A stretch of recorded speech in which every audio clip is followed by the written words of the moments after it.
Thank you very much. I need to confess to start, I'm a little bit tired tonight. It's not because of the jet lag from California. It's rather because Charbel just treated me to a 12-course Lebanese dinner. And on top of that, I was sitting across from a Lebanese grandmother. Eat.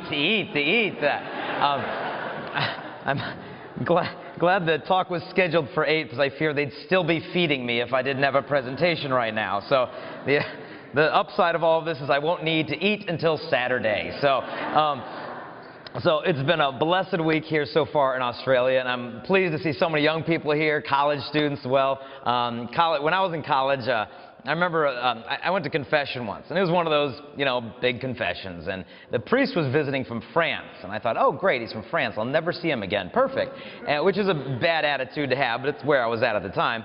And so I got in confession, just spilled the beans, everything. I don't remember what it was, but I was probably a naughty boy, and so I spilled it all out. And then the priest said to me, he said, he's from France. He's like, Jason, he says, I want you for your penance to tell Jesus that he has a problem. And I'm like, what? He said, for your penance, tell Jesus he has a problem.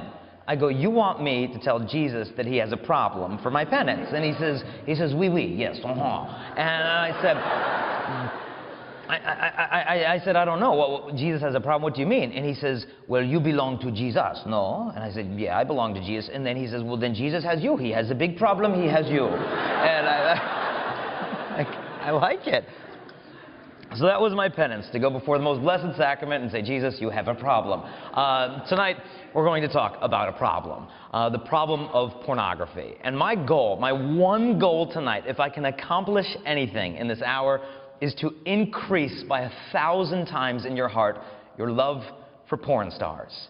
And I know Abuna is probably sitting here thinking, who brought this guy in? But increase your love for porn stars. And we're going to do this through the writings and the thought and the philosophy of John Paul the Great. Of all the things he ever said or wrote, I want to focus on one sentence that was 10 words long that he spoke in a conversation with a bishop in America. They were discussing the gospel, how difficult it is to accept in all of its fullness, especially when it comes to sexual morality. And the Holy Father said the truth of divine glory, it needs to be made known in all its attractiveness. And the bishop met with the Holy Father and said, Holy Father, how do we make these difficult teachings attractive? And he said the Holy Father became very serious and quiet as a philosopher. And then he said these words, it is necessary to understand the soul of a woman. And that was his answer. And tonight, I want to look at the soul of a woman, beginning by looking at the body of the woman. So often we're told, well, porn is bad. And you think, well, is the church teaching like the body is bad? The body is not bad. The body of the woman is far from bad. In fact, the body of the woman is the pinnacle of creation. Study the book of Genesis. What you'll notice in the second account of creation is the woman is depicted as the highest moment of creation. God creates the stars, the moon, the dirt, the worms, the birds, the bears, the man, and then the woman is the pinnacle and the crescendo of creation. And when Adam first sees her, look at his words. He's in awe. Alas, this one is flesh of my flesh and bone of my bones. He looks at her and he says, like, whoa, man. That's where we get woman from. It says, whoa, not in the Hebrew, but so we're going there. But there was this awe at the sight of the body of the woman. And what's kind of funny is if you look when Eve sees Adam, she doesn't say anything. She's like, that's nice. I was like, come on. But there's no doubt that on the planet, nothing is as beautiful as the woman. Nothing comes close. Guys don't get addicted to looking at anything else on the internet. Oh, yeah, I got addicted to looking at sunsets on the internet. Oh, yeah, I know. My wife caught me looking at pictures of waterfalls. I'm just so embarrassed. Like, no. It's the body of the woman. Is the most beautiful thing on creation, which is simply just a shadow, just a little glimpse of the beauty she possesses as an entire person. So the first thing we need to remove is this idea that the woman's body is bad or dirty. Now, growing up myself, I mean, pornography was everywhere growing up. Your friends had it in the neighborhood, your buddies had it. The first time I was exposed to porn, I was in second grade. I was like 8 or 9 years old. Riding bikes around the neighborhood, found a dirty magazine in the gutter. And I said, oh, what's that? And we pick it up, and I'm like, oh, nice to meet you.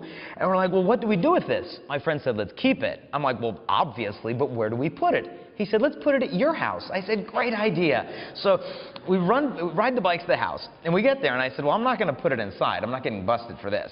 I had never seen porn, but I knew something was off. So I said, I know what to do. So we ripped out all our favorite pictures, crumpled them up in little balls, and shoved them into bushes in front of the house. So we'd come outside and look at them when we wanted. Now, the problem is, my dad trimmed the hedges Saturday afternoon, found porn growing on the plants out front, so yeah, kind of got busted by the porn plant. But we got back into it. Buddies had it, your friends had it, and the whole time, we just laugh it off. Not a big deal, nobody's getting pregnant. And right now, I'm sure as men, in your mind, you're thinking, well, you know, I got some stuff on the internet, a couple videos, not a problem. But what happens is a man, as he tries to convince himself that this is not a problem, what happens is he gets emasculated. Emasculation means a man is robbed of the ability to be masculine. Because if you look at a crucifix, you'll find masculinity. The lover Christ emptying himself for his beloved. Porn flips it backwards.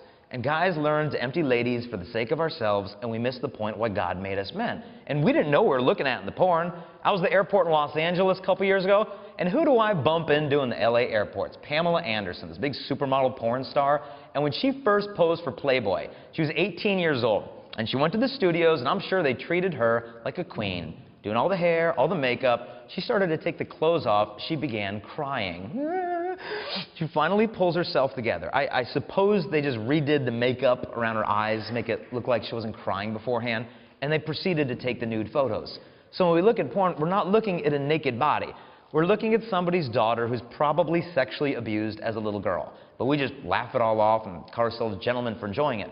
Some of the girls in porn aren't even alive. Porn stars have an enormous mortality rate. Death by drug overdose, murder, suicide, AIDS. I got an email from Grandpa. His friend's granddaughter was in the porn industry, and she died of a cocaine overdose. And after her funeral, the grandpa emailed me.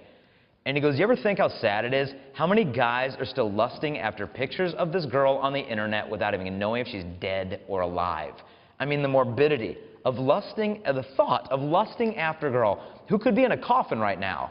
It should make any guy that looks at porn step back and think, my God, what am I doing with my sexuality? Who have women become to me? Who have I become to women? Some of the girls in porn are not even human beings. Maxim magazine has paid computer companies more than $20,000 a pop to generate fake women. Not airbrushed, fake.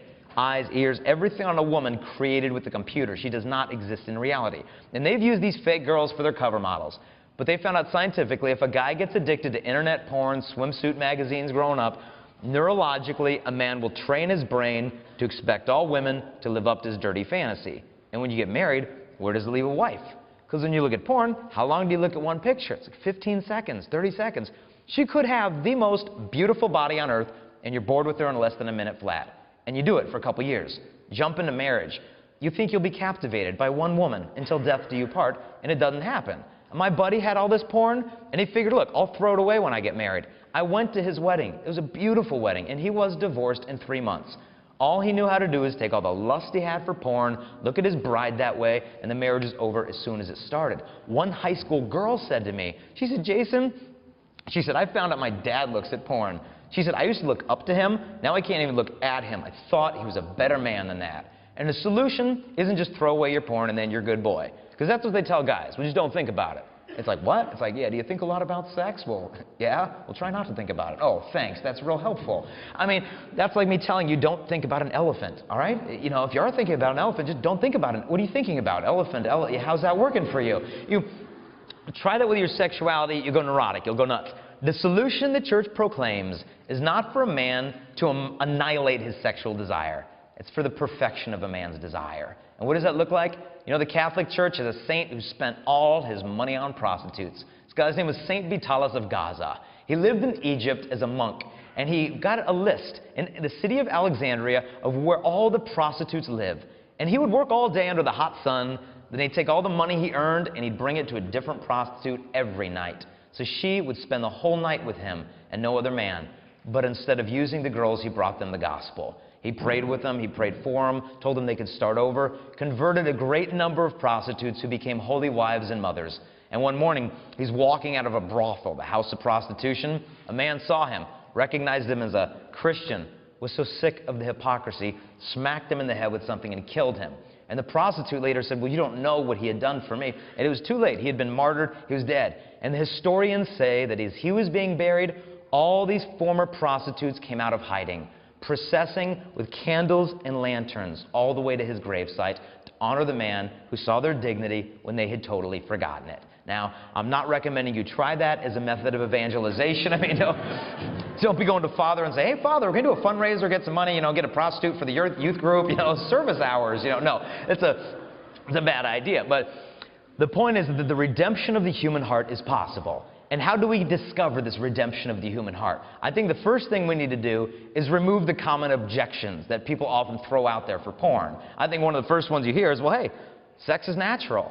You can't argue with this. Sex is natural, but watching it is not natural. Pornography is unnatural. Watching sex is just, not only is it not natural, it's kind of creepy if you really think about it. You wouldn't do this in reality if people, hey, sex is natural. Okay, when you go home from the talk tonight, if you got any married couples that live nearby, go over to their house, peek in their bedroom window, and then when the husband approaches you with his shotgun, you could say, hey, sex is natural. Just watching here, my friend. Come on, lighten up. Okay, so we've established that watching sex is not natural. Having an erotic moment with your laptop is not natural. And I think what we need to understand is these people who are always saying, oh, sex is natural, you will find these people almost never have natural sex. Almost never. People say, oh, sex is natural. Why are you just watching it on your computer? Sex is natural. Then how come you're using contraception? Oh, well, natural sex, none of that? Oh, I'm scared. We get pregnant. We get a disease. How come this thing they claim is so natural, they're so eager to make artificial? The problem with porn, John Paul II is reported to have said, the problem with pornography is not that it shows too much, but that it shows too little. It shows simply the body instead of showing the woman in her entirety of the dignity of her human person. And so the problem with things like porn, it's not that you're going too far, it's that you're not going far enough. Because what should sex mean? Sex is the wedding vows made flesh. When I stand at the altar with my wife, and we profess our love for each other. You made promises before God and the church. Do you come here today freely, totally, faithfully, and in a life-giving way? You make these promises. My love's free, total, faithful, and fruitful. Then you leave the church. You enter the sanctuary of your bedroom, and with your bodies, you exchange the vows through your body. I give my body to you freely. I'm not coercing you. I'm not manipulating you. I'm not pressuring you. I'm certainly not paying you. This is a free gift of self. It's total. I hold nothing back from you, not even my fatherhood. It is a faithful gift to you, not just my body, even my imagination faithful. And it is a fruitful gift, a life-giving gift. Pornography is the opposite of the wedding vows. Is it free? No, it's paid for. And you may think, well, I know some free sites. No, it's paid for. Multi-billion-dollar industry. Porn industry makes more money than all Major League Baseball, basketball, and football franchises combined. And so it's not free. And also free in the sense of people are enslaved to the addiction. It's not a freely given gift. It's not total. There's no gift of self going on here. She doesn't totally belong to me any more than she belongs to the other 20 million men staring at her today. It's not a total gift. It's not faithful. It's not life-giving. It's sterile. It's the entire wedding vows, the whole meaning of sex, completely inverted. And so, while it's true that sex is natural, to invert it like this is the opposite of God's original plan. The second argument I think we always hear is, well, look, yeah, I'm looking at it, but I'm not actually doing it. You'll notice that whenever we commit a sin, especially in the area of sexuality, we always look to what we're not doing. Yeah, I'm lusting after the girl, but I'm not doing anything with her. Oh, well, yeah, I hooked up with her, but we didn't have sex. Well, yeah, we slept together, but it's not like it's a one-night stand. Yeah, it's a one-night stand, but at least I didn't rape anybody. We're always looking for somebody worse than ourselves, which always can help us put a little pat on our back. But if you think about it, God doesn't care what you're not doing. You will not stand on your day of judgment before God. And He's not going to ask you, okay, what did you not do? Oh, well, I'm glad you asked. I didn't join the mafia. I didn't burn down any churches. I didn't, no, what did you do for me? What did you do for me? And you think, well, what if it's just a thought? Christ is obsessed with the heart, because whoever wins the heart wins everything. Christ said, you have heard it said that you should not commit adultery, but I say to you, whoever so much as looks at a woman with lust has already committed adultery in his heart. John Paul II of this said this, each man must look within himself to see whether she who is entrusted to him as a sister in humanity has not become in his heart an object of adultery. And John Paul said, but do not be afraid that these words condemn you. Have confidence in their power to set you free. Christ is so obsessed with the heart because whoever wins that wins the whole soul. You'll notice, if you ever study military history, in many wars, there's one strategic battle that determines the outcome of the entire war. If you watch the movie Braveheart, you might remember a line where one of the English military leaders says, if William Wallace can sack York, he can invade all of Lower England.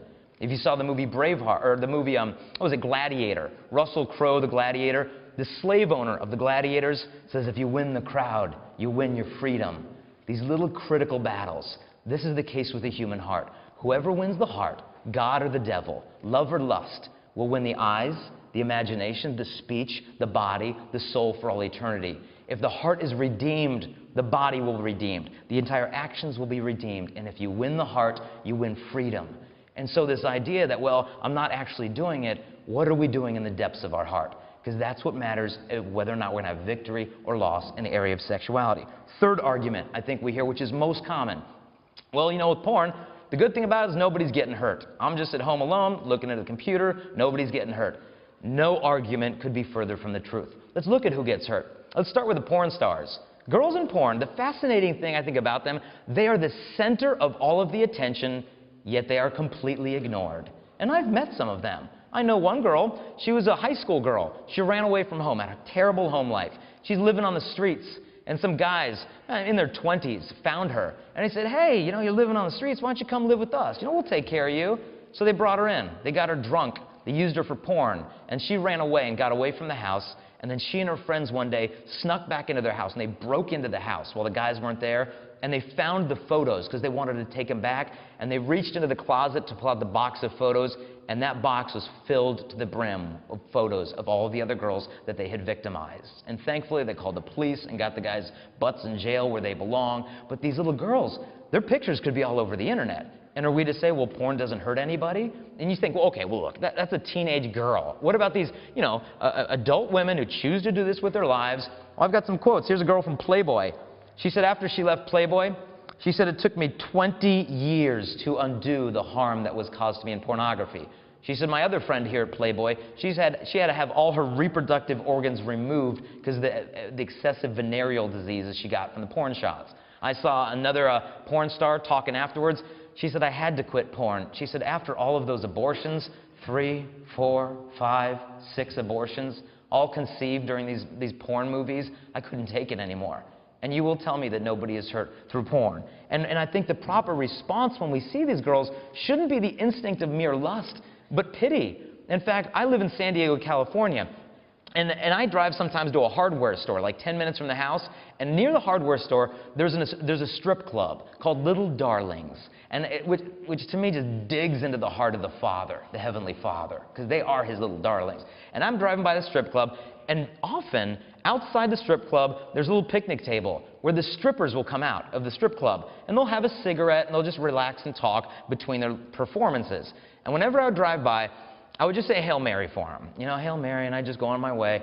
And I always thought, you know, I bet you one day I'm going to need to talk to them. Maybe God's going to want me to talk to them and help them. But I would always put it off. Then one day I was driving home from the hardware store, and I felt like the Holy Spirit saying, go now, talk to the girl. And I'm like, I'm not going to the strip club, I'm going to do that. But I feel, go. And I'm sitting there, I'm thinking, look, I'm not going to pull over into the parking lot of a strip club unless I have something to give the girl. I don't know what to say. And I look in the passenger seat right behind is one copy of my wife's book she wrote called Pure Womanhood on how to start over. And I thought, okay. I said, but I'm not going to pull over unless there's only one stripper outside because I don't want to create a big scene. I don't know how to react. And I'm driving by, and sure enough, there's one stripper waiting outside, and I've got Pure Womanhood in my hand.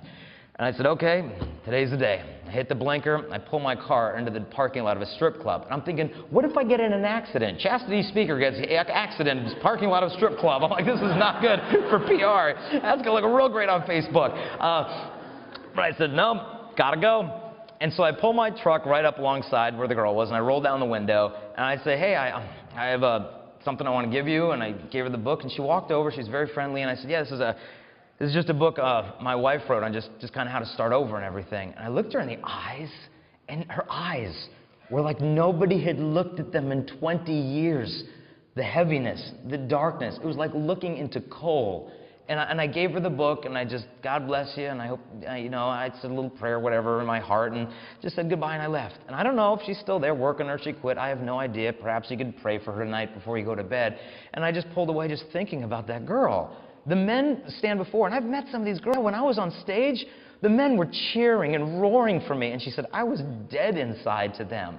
I remember one girl in the stripping industry, she said the guys that she would dance in front of, she had to act like she was in love with them, but she said, I was so disgusted with these men.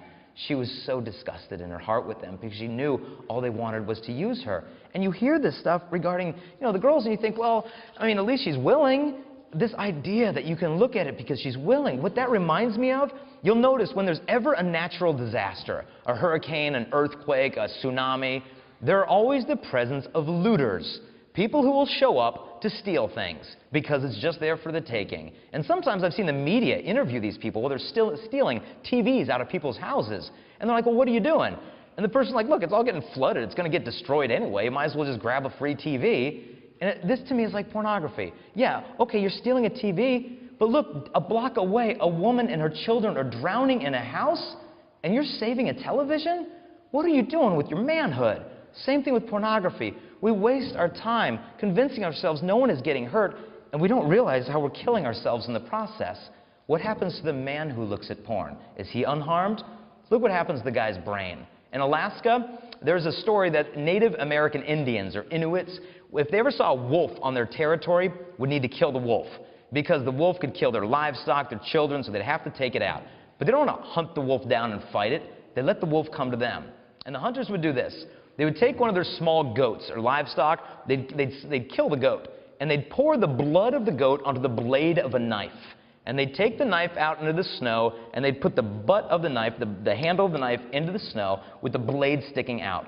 And it lets the ice freeze. The cold air freezes the blood. They put a little bit more blood on, a little bit more blood, until there's a thick sheath of frozen blood on the blade of the knife. Just buries it in the ground, heads back to sleep. Night falls. Now, wolves can smell blood from like miles away. The wolf will find the knife. At first, he's cautious. It's strange.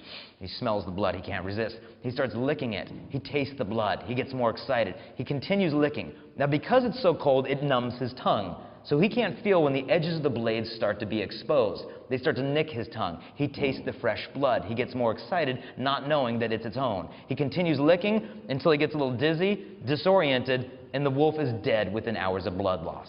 The same thing happens with porn. The guy gets so excited that nobody's getting hurt, but then the day he pays the price is the day he actually tries to love a woman, and he can't.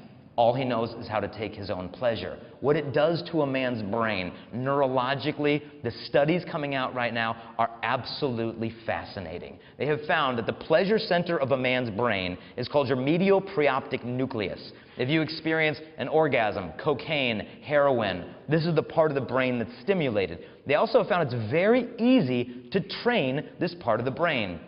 If you studied psychology, you probably learned about Pavlov and his dog. Pavlov was a psychologist who would ring a bell, feed his dog. Ring the bell, feed the dog. Eventually, all he had to do was ring the bell, and his dog's mouth would begin to salivate. It's called a trained response. They found that this part of the brain is very easy to train, and when it comes to terms of pornography, a man will actually train himself through years of porn that what is sexual joy is what he sees in porn. Dirty, illicit, forbidden sexual fantasies. And then you get married, and a wife is none of them. Not dirty, not illicit, not forbidden. And yet you wonder, well, how come I can't sustain the high that I have with porn when I'm with my wife? And so the man starts sneaking away, watching it on the internet. And then he wonders, well, why isn't my wife as available to me? Because what happens is it trains the man's brain. You literally get porn goggles, where you don't even know how to look at a girl except through the lens of lust. And neurologically, the studies are coming out showing what's happening is these images are getting stored in your brain. This morning I was speaking to 2,000 high school students, and one of the presenters was talking about porn. And he said, I want you right now in your mind, imagine Christmas morning when you were a child. And everyone had that picture in their head. And he said, if I didn't bring that memory to your mind, where would that memory be? Buried in the recesses of your brain. Years of porn builds up a memory bank of all of these images. I mean, do we really think that looking at thousands of images of naked, flawless women will not alter the way that we look at women at the mall, at church, at school? It does damage the man's ability not just to look at a girl with reverence, his ability to bond with one girl gets taken away. It's like if I took a piece of tape, stuck it on my arm, and I ripped it off. It hurt a little bit. I put another piece, same piece on, rip it off. Hurts a little bit, not as bad. If I continue doing this, the bonding mechanism of the tape becomes damaged, and it's so easy to take on and off. The same thing happens with the man's ability to intellectually bond with a woman. He robs himself of the ability to be captivated by a single one. And this isn't just the woman who suffers. I think it's the man who damages himself. And you think of this in the writings of St. Paul. St. Paul said this, "Do you not know that he who joins himself to a prostitute becomes one flesh with her?"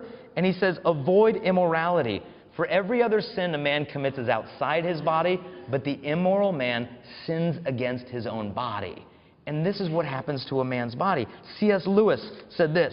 It's a rather lengthy quote. It's amazing, though. He's talking about the sin of masturbation. Get this. C.S. Lewis. "For me, the real evil of masturbation would be that it takes an appetite, which in lawful use leads the individual out of himself to complete and correct his own personality and that of another, and finally in children and grandchildren, and turns it back. Masturbation sends the man back into the prison of himself, there to keep a harem of imaginary brides. And this harem, once admitted, works against his ever getting out and really uniting with the real woman. For the harem is always accessible. It's always subservient, calls for no sacrifices or adjustments, and can be endowed with erotic and psychological attractions which no woman can rival. Among those shadowy brides, he is always adored, always the perfect lover. No demand is made on his unselfishness, no mortification ever imposed on his vanity. In the end, they merely become the medium through which he increasingly adores himself. The danger is that of coming to love the prison." This is what happens in porn, to love the prison, where a guy gets this idea of thousands of women constantly available to him, and the allure of that becomes so much greater than the demands of commitment and the fear of rejection of a woman. A man caves in upon himself, fails to initiate love. He'll either initiate lust or he initiates nothing. And what happens is when you bring this into the marriage, not only does the man suffer, look what happens to the brides. I met one woman. She and her husband got divorced. After the separation, she was cleaning off the bedroom. She lifted up the sheets of the bed to change the bed, lifted up the mattress, looks underneath the bed, and there's a stack of Maxim's Men's Softcore Porn magazine. And she said, all these years, was he making love to me, or was he using my body to make love to these women in his imagination? She understood why they can never have adequate intimacy. Listen to the words of these brides. This one woman said, he's just using me as a warm body. Another wife said, I'm no longer sexually attractive or desirable to him. He's more attracted to the women depicted in his movies, magazines, and websites than he is to me. And I feel completely unable to compete with these women. And what's amazing, no wife could compete with porn, because porn can't compete with porn. No matter how perfect a woman's body is, he still goes on to the next picture. Another woman said, I'm so frustrated and sick of it. She said, I am so suspicious of him. I don't trust him at all when it comes to other women, because all I see anywhere we go is his eyes on other girls. It bothers me because I'm thinking he must be thinking perverted sexual thoughts because of the porn. I am so sure he is, and it makes me sick. Another bride, I've been excluded, isolated, barred from intimacy with him. I lost someone who I thought was my best friend, my most intimate companion in life. She says, it's as if I wasn't enough, not sexy enough, not beautiful enough, not thin enough, not exciting enough. Women get significance in their relationships with their husbands. And when he turns to another for satisfaction, it cuts her deeply at the core. She said, I felt alone and hopeless. She said, I felt ugly and ashamed. Why would he look at another woman unless I wasn't pretty enough? And what husband would want to do this to his bride? And like I said, the soul of the woman needs to be understood. I surveyed 1,000 high school and college girls. One of the things I asked them is if you could tell guys anything to understand women, what would you tell them? One girl said this. She said, we always feel inadequate, so you have to let us know how precious we are. A girl like this, the last thing she needs is to be compared to Miss September and be expected to cause as much arousal and excitement in the husband. Because when he turns to another, as I said, it cuts her deeply to the core. Because the husband will think, well, look, if she looks normal, she's fat. If she has demands, she's too needy. If she's not always sexually available, she's a prude. And you can understand how this creates like a cancer within the marriage. And the woman in porn becomes soulless. She has no intellect. She has no will. You provide those for her. And then the day comes to love, and you're empty-handed. And so when you start to look at this, the harm of the marriage, the harm of the brain, what of the harm of the soul? The most adequate, convincing thing I have ever heard regarding the spiritual effects of porn was not from a saint. It was from a porn star, a porn producer, a man who acted in the movies. All he said was this. He said, let's be honest, porn is simply the playpen of the damned. This came from the mouth of a man in the porn industry. One saint, Saint Alphonsus Liguori, said this. He said, when a raven finds a dead body, the first thing the raven does is pluck out its eyes. He said, in the same way, the first effect that sin causes on the soul of impurity is to take away from you the light of the things of God. So the sins of impurity take away our light of the things of God. What are the things of God? The truth about a woman, the truth about God. Blessed are the pure in heart, they'll see God. The truth of a man, what his calling is in Christ. When a man gets hooked on porn as a husband, it is what I would call, sorry for being blunt, it's a spiritual vasectomy. His capacity to transmit the spiritual life to his family is entirely cut off from him, and he is impotent as the father of that household spiritually. And what ends up happening is if he can't lead himself to God, how will he lead the family? The vocation of husband, being a husband, gets destroyed. I can't tell you how many beautiful young couples who love each other in the church, the relationships have been just destroyed through porn. And what's so sad about this is it's not just the marriage that gets lost. Their kids don't even get to exist because of this wedge between them. There's a movie going on in America right now. I don't know if it's out here. It's called 127 Hours. I don't know if that movie's out here. Now, I haven't seen the movie. The story of the movie is this guy's out in the wilderness hiking. He's hiking in a cave, and a boulder tips over and traps the man's arm under the boulder. He can't get out of the cave. And he's locked there for 127 hours, stuck. And he goes through a range of emotions that my life is over, what can I do, I can't get out. And he's getting close to dying. And then he has like this vision in his head. I haven't seen the movie, but this is what I understand. He has this vision of a little boy one day saying, Daddy. And it was his son that he would have one day. He was just, I guess, a single man at the time. But he had this vision, I need to get out. I need to get out. I'm going to have a son. If I don't get out of this, I'll never have my son. And he actually took a knife out of his backpack. And he severed his arm, broke the bone, and ran home. And he got a tourniquet, and he ended up surviving. He's now got an amputated arm or whatever all going on. And he said, and sure enough, he got married, and he's got a baby boy because he broke off that attachment and was able to move into a marriage and family. Porn is the same thing. I believe it traps some men to the point that if you do not seriously cut this out, you will lose your entire family. This is what's at stake. Do you know how many priests we don't have in the Catholic Church because of pornography? Do you know how many holy couples and marriages we do not have because of pornography?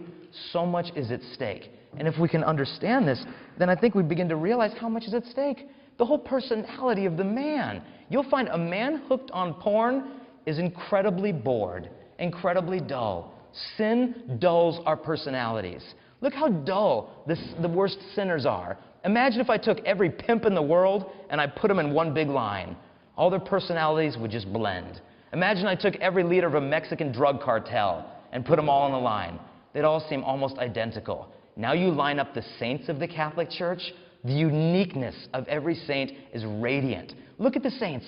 Look at Mother Teresa versus St. Louis de Montfort. Mother Teresa, her gentleness. She shows up in the 1980s in West Beirut, in the middle of a war, and she shows up. And she says, I want to go into West Beirut. And they said, Mother, you can't go into West Beirut. There's a war going on. There's bombs going off. They said, and she said, but I want to go to the orphanage and pick up the children. 1, 2, 1, 2. And they said, Mother, you can't go in. They said, they killed a priest there last week because he was a priest. She said, all for Jesus. They're like, how can you argue with this woman? And they said, Mother, You physically cannot get into West Beirut unless the bridge is cleared. And there's a ceasefire. You need a ceasefire to get into West Beirut. And she said, oh. She said, tomorrow is the eve of Our Lady's feast day in the church, so we'll have a ceasefire. And they said, Mother, I'm glad you're a woman of faith and you're on our side, but don't you think you're being a little tight with God, asking him to deal with a military conflict according to the church's liturgical calendar? And she said, oh, no. She said, I've spoken to Our Lady, and we'll have a ceasefire for her feast day. And she says, and I'll make arrangements that you come with me. And I'm like, and so sure enough, the next morning you see the news camera panning across West Beirut at dawn. Stillness. You hear the reporter, we seem to have had a sudden ceasefire of sorts, and then you see Mother, just walking right to West Beirut, playing with the kids, bringing them all out. I mean, how she overcame a war with just prayer. And then you look at somebody like St. Louis de Montfort. He does the opposite. St. Louis de Montfort is preaching a parish mission, I believe, in France. He's in the middle of the parish mission. Across the street from the church was a bar. A bunch of drunk guys come into the church during the parish mission, started causing some ruckus in the back of the church.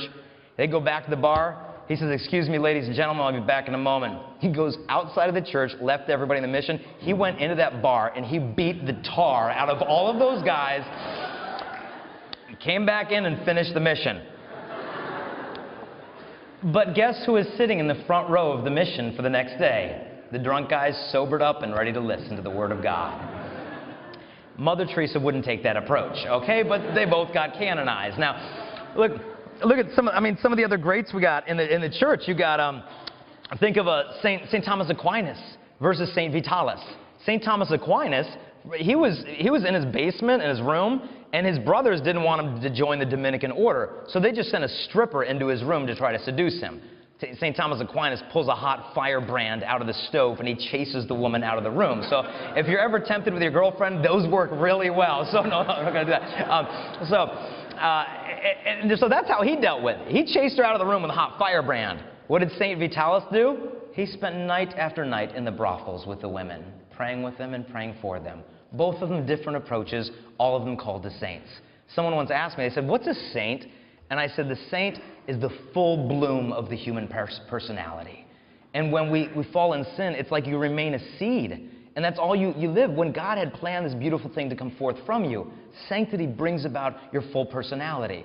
And that's why porn stunts us from being men. We become only shadows of the men that God planned us to be. And I know porn doesn't just affect men. And I should say that the words I say tonight apply equally for men and women. I know it's mostly a male problem, but it's not exclusively that. And so when you hear all the bad side effects, what we need is a motive. Okay, if I want to stop, what's going to motivate me to stop? It can't be fear. It can't be shame. It's guilt. I don't think those motives work.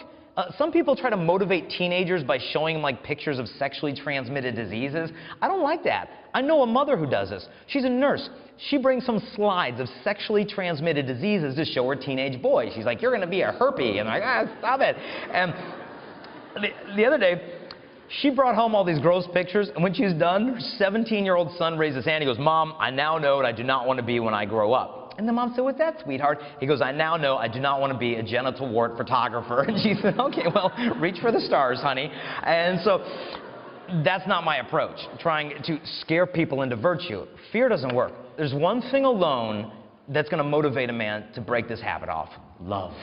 Love. In order to overcome a desire, you need a stronger desire. And love can do it. Love, you can do the most amazing things when you're in love. You can do the stupidest things when you're in love. I mean, my cousin was in love with this girl in New York City, a singer, a model, an actress, and he had grown up with her, fell in love with her, and he had to be in the Navy down, I think he was in Florida, and he knew her favorite ice cream she couldn't get in New York. So he bought the ice cream down in Florida, and he packaged it full of dry ice. He's a bit of an engineer. He's a nuclear engineer for the Navy. So he packages this thing all intricate box, and he ships it off to her so she can have cold ice cream in the middle of summer in Manhattan. He put the wrong address, okay, on the box.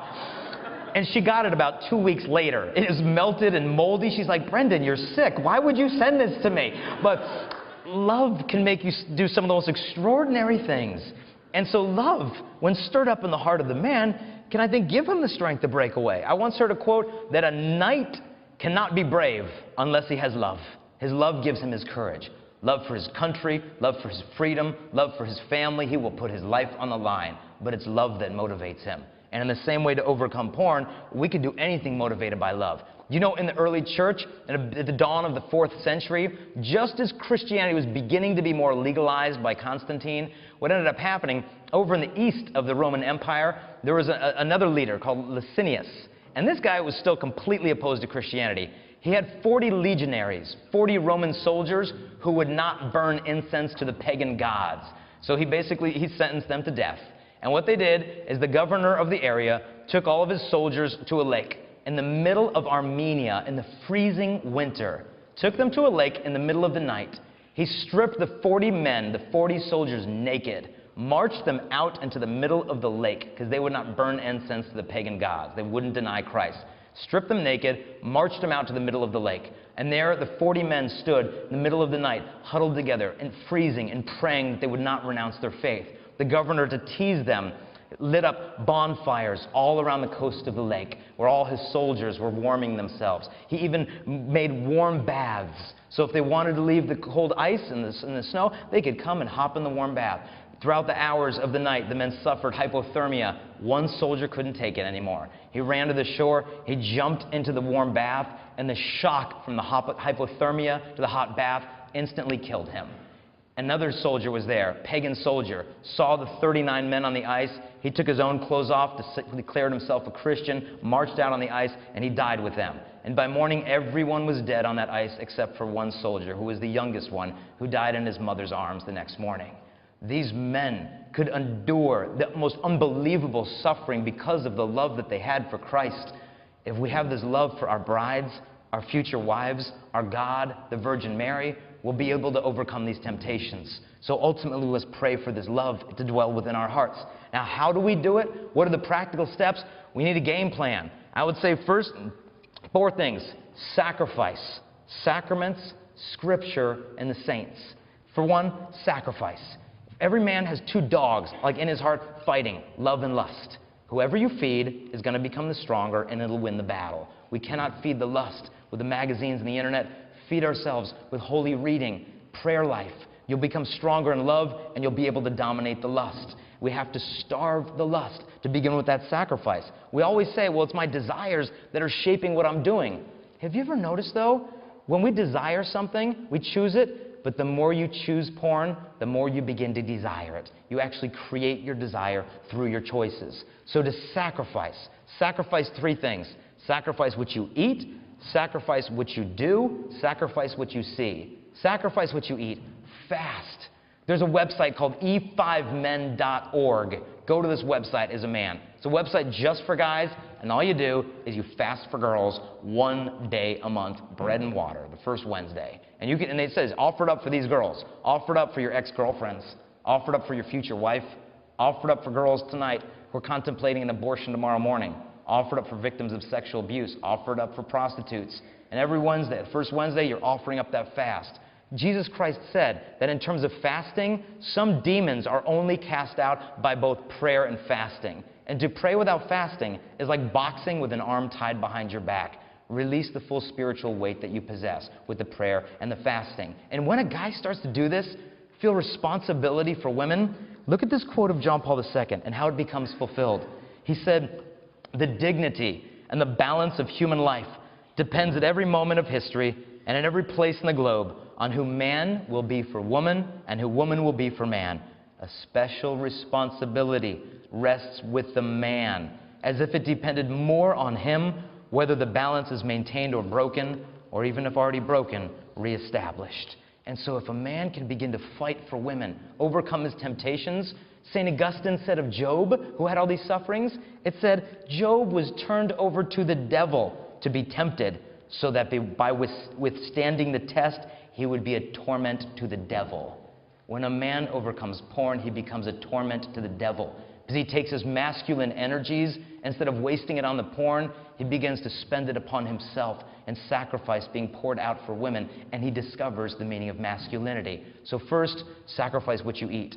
Secondly, sacrifice what you do. Get rid of all idleness. St. Robert Bellarmine said, no one is exposed to more temptations than he who has nothing to do. Get out and do something. I remember in college, I came downstairs one morning, my roommate's sitting there on the couch watching TV. I go off to class, I come back, he's still watching TV. I go up to my room for an hour. I came downstairs to go to the gym. He's still watching TV. And I'm like, dude, what you doing, man? You got to get up. You know, you kind of being idle. Now, he was from Italy. He was watching the World Cup. And so I guess there's a permission there because there would be a sin for them not to watch the World Cup for 36 hours straight. But he's sitting there. I'm like, yeah, don't be idle, man. Get up and go. And he's like, idle? You know, he didn't fully understand. It's like, you mean idle, like the TV is an idol, like idolatry? And I'm like, no, idle, you know, sitting around. He didn't really get the point, but he kind of thought about it, and he knew he shouldn't be sitting around so much. And he went to confession. Now, keep in mind, he's from Italy. So he's got a little Italian accent. He's got a little California accent, too, because he lived there for a while. And he goes to confession, and the priest is hard of hearing, okay? And he walks in and he says, hey, forgive me, Father. I'm guilty of adultery, meaning idolatry. But the priest heard a very different word. And the priest is like, you did what? And he said, yeah, just a little bit before school, after school, once in a while. And he's like, well, what's the matter, Father? I don't understand. Well, it's, just a little something to do. My roommate walked in on me, told me I needed to cut it out, just go with him to the gym, but there's something to do, Father. The priest is yelling at him in the confession, and he's like, lighten up, sometimes with friends, and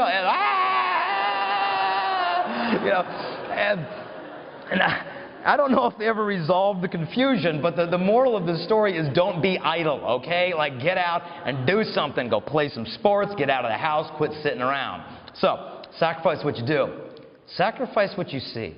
We're surrounded with beautiful images of Saint Charbel with that custody of the eyes. One saint says, why do you always look around you if you carry your world within you? Saint Charbel carried his world within him. That's why he didn't always have to be looking around at what was going on. Inside was the treasure. And so likewise, we don't, as guys, always have to be looking at what's around, to have that custody of the eyes. And practically, what does this look like?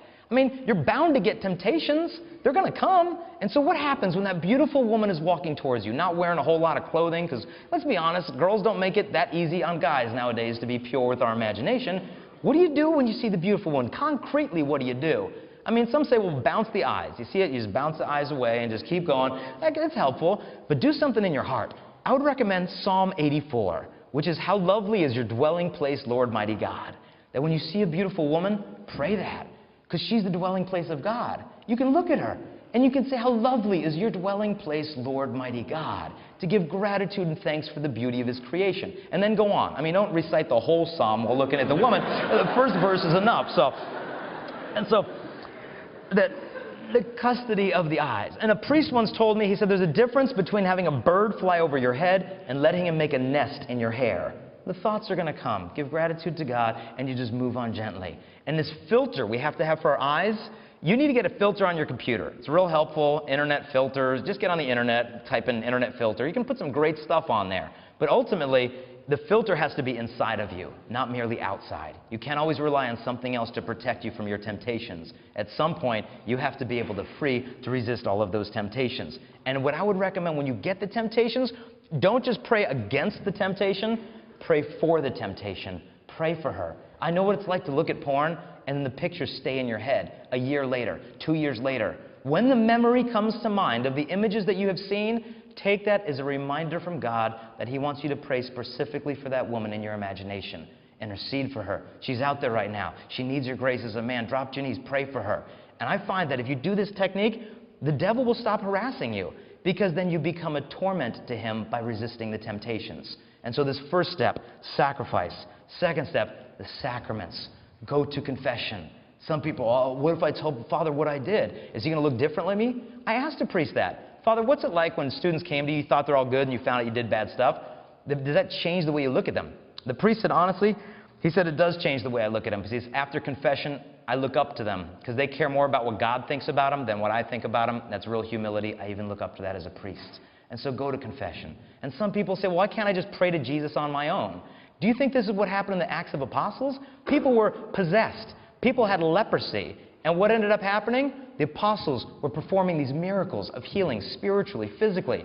What did people say? Well, I think I'll just talk to Jesus about it by myself in my room. You go to the apostles, and they would take care of it. The priests of the church have been given this apostolic succession through the line of the apostles down to the priests today to teach and sanctify with the power of Christ. Go to confession. Especially dads, I'm begging you dads, go to confession. You have no idea how potent it is for a young man to see his father in line for the confessional. Wow, even dad needs the graces of sacramental life to follow in the footsteps of Christ. Go to confession. So many graces are waiting there for you, and it just helps you to be accountable. John Paul II, he said, in order to see Jesus, we first need to let him look at us.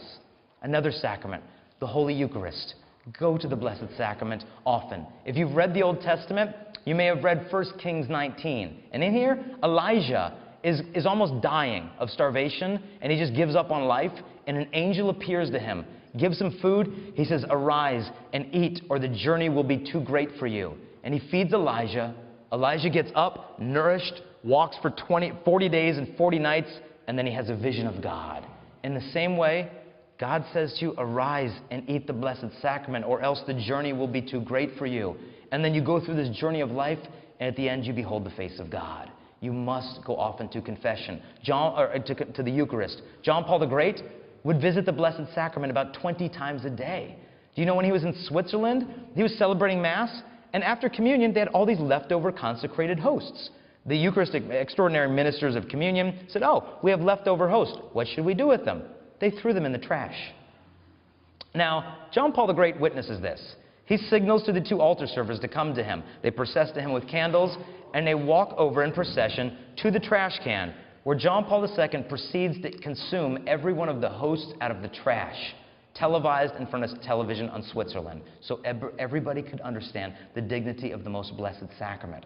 We have a miracle in our churches that we almost live our days and nights unaware of. Spend time before the Blessed Sacrament in adoration. Matt Fradd, who's from Australia, who talks about pornography, he says, instead of staring at the flesh of porn, stare at the flesh of God in the Blessed Sacrament.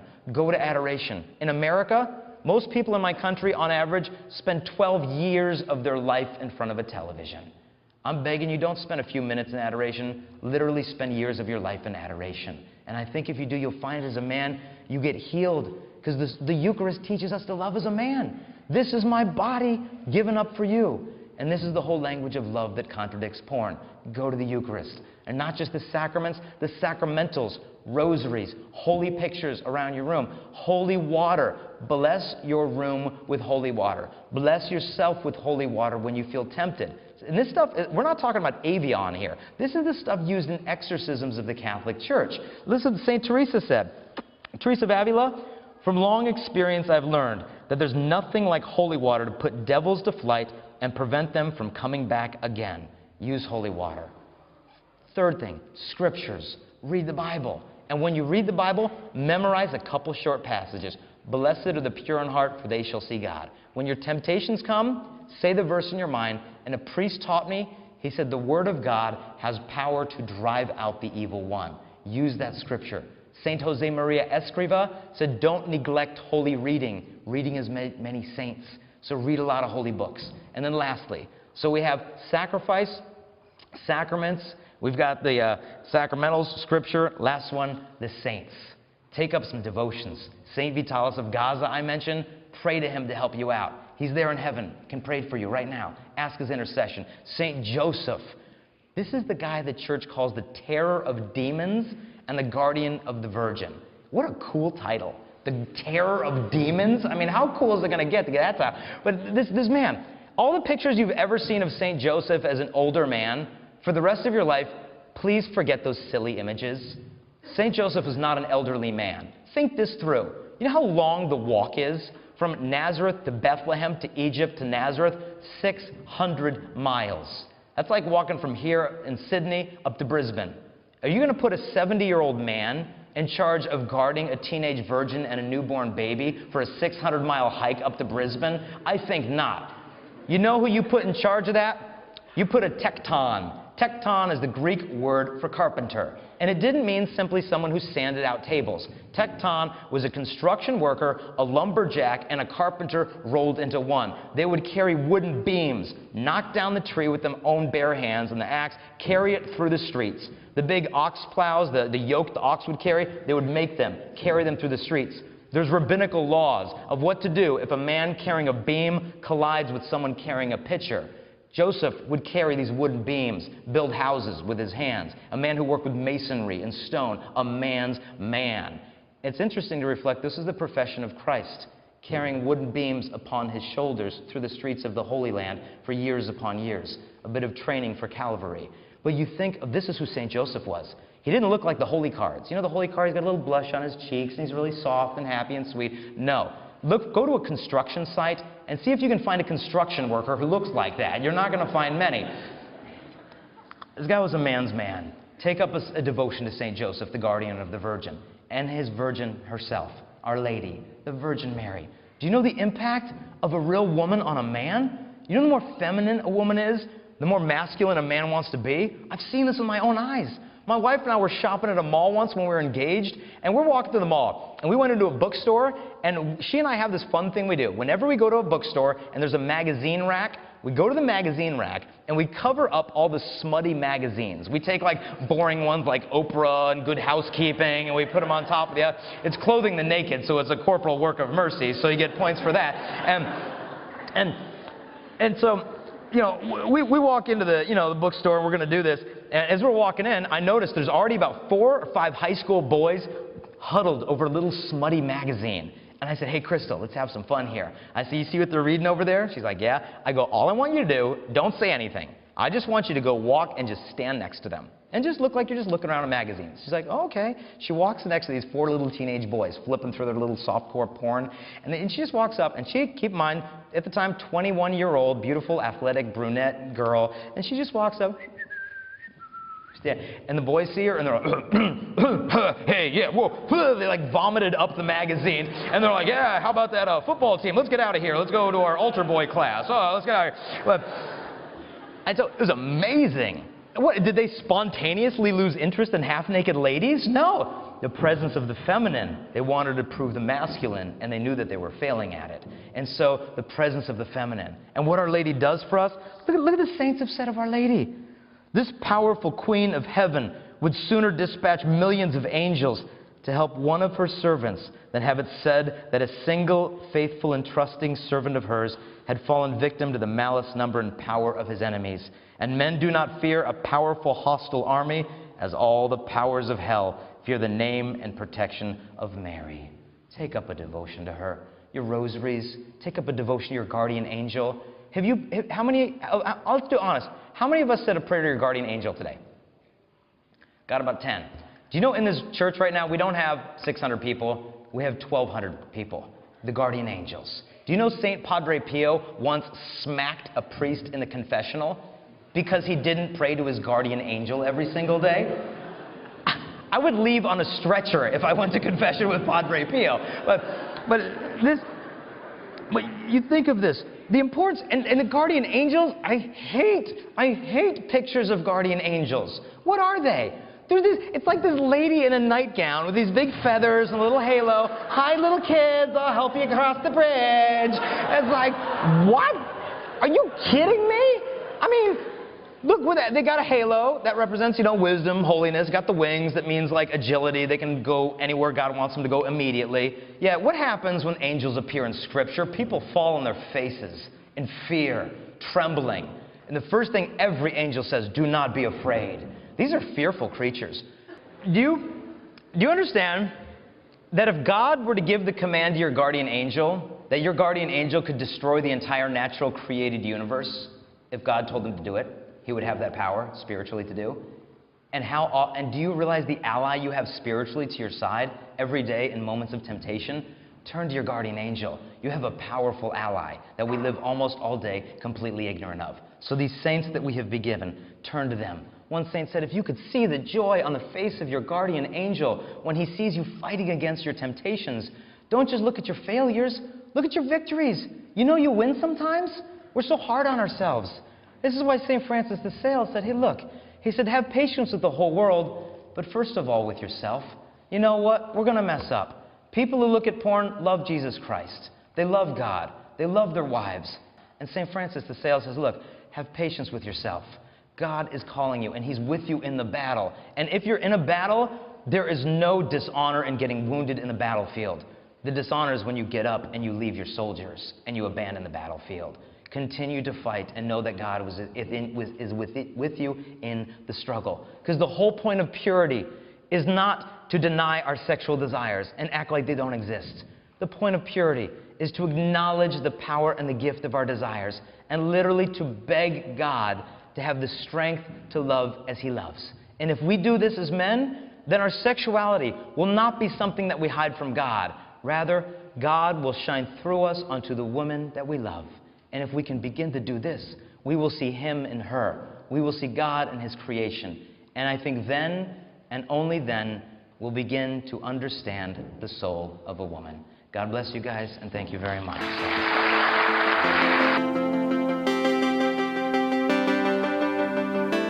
Our hope is in you alone.